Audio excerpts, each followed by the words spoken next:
Advaita Vedanta, non-duality, can be best described the example of ocean and its waves.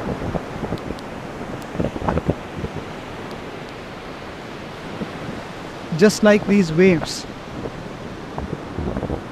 which are rising and then falling back again into the ocean.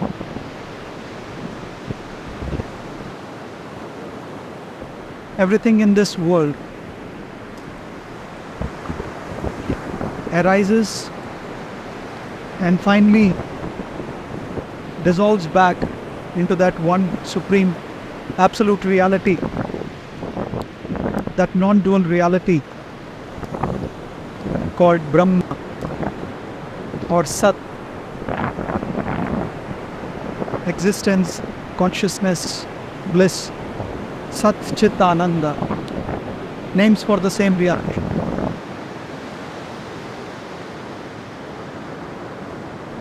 A reason why this example is often quoted whenever we talk about non-duality is because it is very simple to understand. Look at all these waves. Big waves, small waves, white waves, grey waves. Some waves stay for a few seconds. Some waves stay for more than a few seconds. But finally, they all march back into the ocean.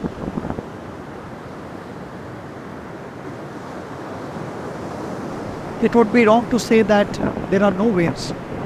Of course there are waves. But the reality of waves is only empirical, which is also called Vyavaharik Satya in Advaita Vedanta. The term used is Vyavaharik Satya. It's an empirical reality, it's not an absolute reality, because these waves are not there permanently. Every wave arises for some time and then disappears into the ocean.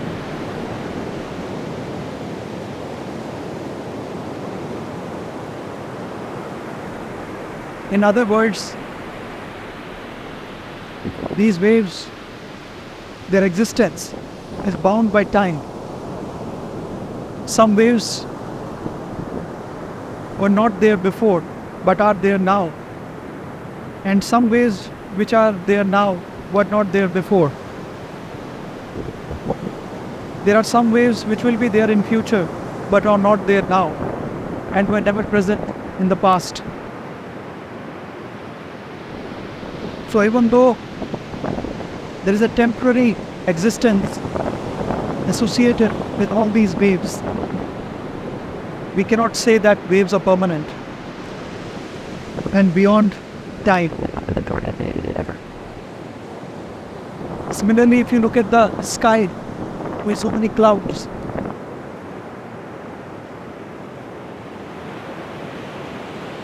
some are dark, some are not so dark. Some look like elephant, some look like rabbit, some look like a boat. Different shapes, different sizes.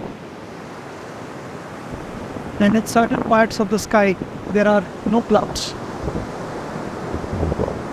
So the existence of these clouds is also not permanent. And Advaita Vedanta says that there is something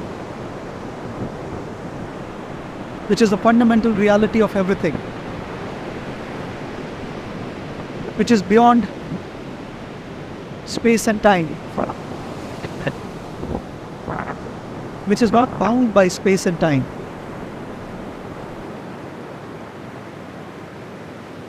And that is what is called Brahma or Sat. And you are that Sat. That is why the most important teaching of Advaita Vedanta is Tat Tvam Asi. You are that fundamental absolute reality, that highest reality, which is not bound by space and time.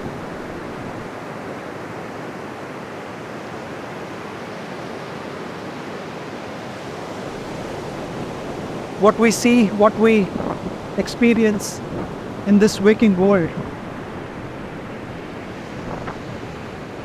they are also reality, but not fundamental reality.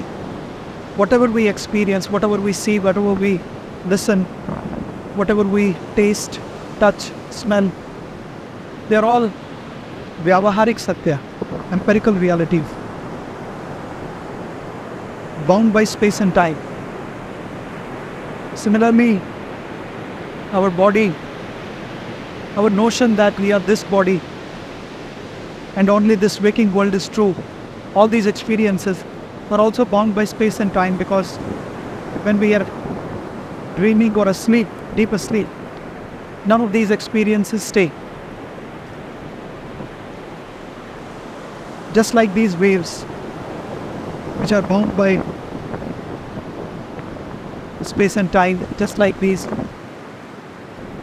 clouds, which are bound by space and time. All our experiences in the waking world are bound by space and time. So that is why they are vyavaharik satya. They cannot be taken as fundamental reality. Only Brahma is absolute truth. Brahm Satyam Jagat Mithya.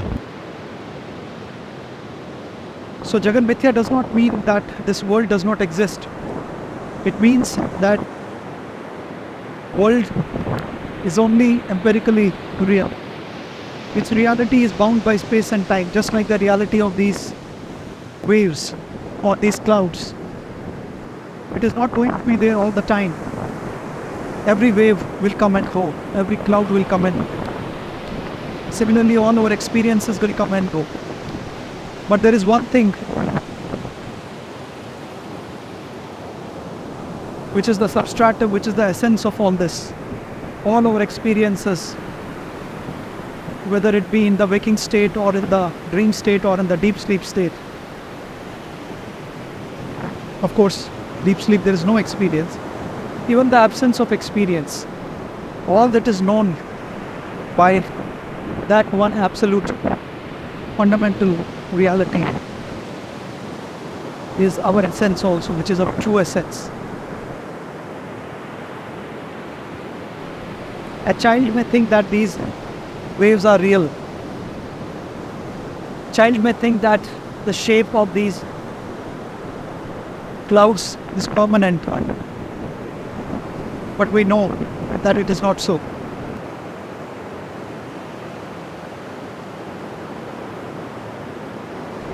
Similarly, all our experiences in all three states of waking, dream and deep sleep, they are not absolute reality. As long as we are ignorant about this truth, we are tossed up and down by the waves of our experiences in our waking, dream and deep sleep.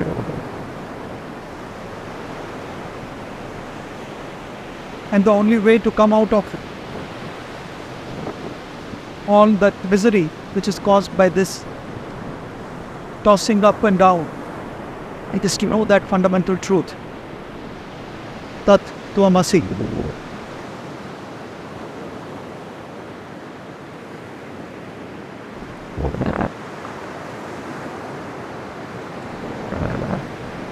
So Advaita gives a very simple to understand example, very beautiful example of snake and the rope. Raju Sarpa. Raju is rope, Sarpa is snake. So imagine that there is a dark room and somebody has left a big rope in the room and you're not aware of that fact. You end up going into that room and you look at that rope and you end up imagining that it's a snake. And with this, imagination comes fear and the misery. Remember, this is just an example, okay? Don't take it too far, don't stretch it too far. Just try to get the essence. So you may think that it is a snake. The moment somebody switches on the light, you look at the rope, you say, how silly it was of me to think that it is a snake.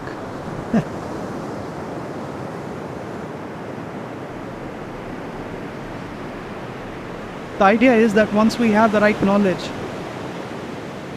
imaginary ignorant thoughts which arise from our ignorance, which make us suffer, slowly and steadily, as we become more rooted in that fundamental truth, that ignorance loses the grip on us, and we become free from suffering. But that does not mean that if somebody has got a wound or somebody is sick, that they will not feel the pain or they will not suffer externally. That's not what I mean. That's why I said don't stretch the example too far. Those experiences will still be there, but the knower of truth will know that even those experiences are just arising in that ocean of consciousness, and they will eventually subside. So the knower of truth does not get shaken to the core. Maybe at the surface one will still feel the pain.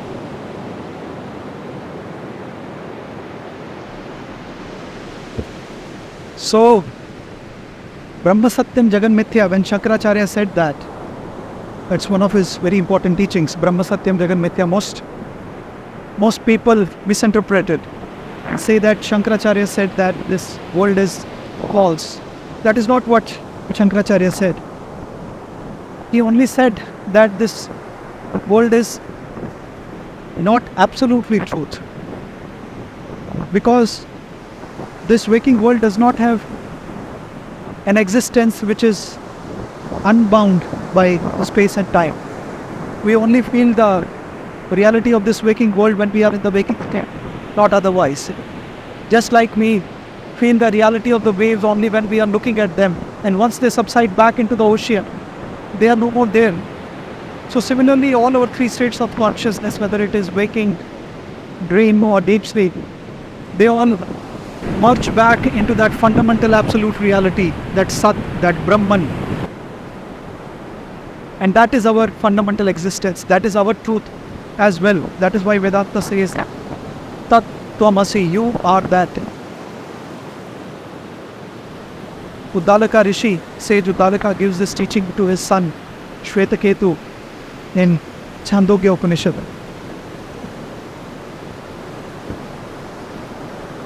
These waves are real, but they are empirically real.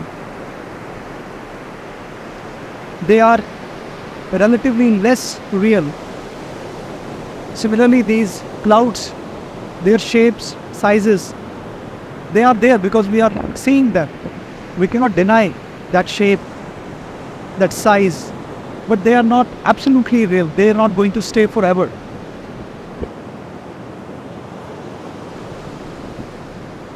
Whatever is bound by space and time, that is Mithya.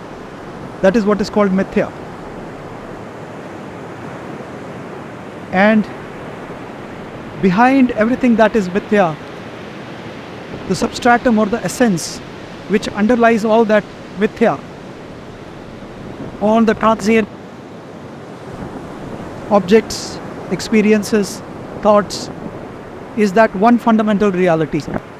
And that is Brahman. That is why Shankaracharya said, Brahm Satyam Jagat Mithya. It is there, but it has only got a relatively lesser reality than the absolute truth, than the Sat, than the Brahma. All our experiences, whether in this waking state or the dream state or the experienceless deep sleep. All these are known because there is something that is substratum of all this.